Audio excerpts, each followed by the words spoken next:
سیدنا خالد بن ولید رضی اللہ تعالیٰ عنہ کو عین یرموک کے جنگ میں جب معزول کر دیا گیا اور ان کی جگہ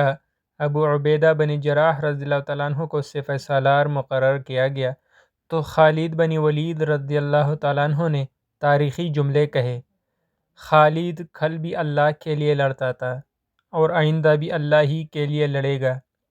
اس سے کیا فرق پڑتا ہے کہ میں سپہ سالار بنوں یا ایک عام جنگجو۔ اسی طرح 25 ہجری میں جب سیدنا عثمان بن عفان رضی اللہ تعالیٰ عنہ نے عمرو بن العاص رضی اللہ تعالیٰ عنہ کو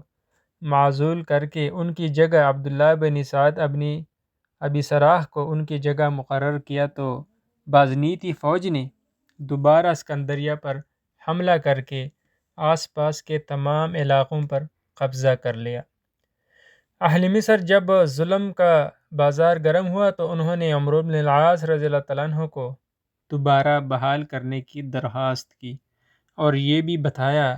کہ عمرو بن العاص رضی اللہ تعالیٰ عنہ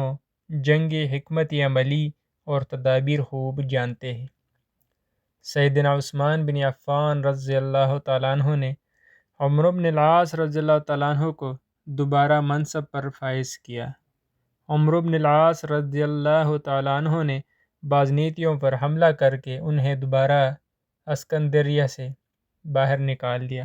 سیدنا عثمان بن عفان رضی اللہ تعالیٰ عنہ نے انہیں جنگی امور کا سالار بنانا چاہا لیکن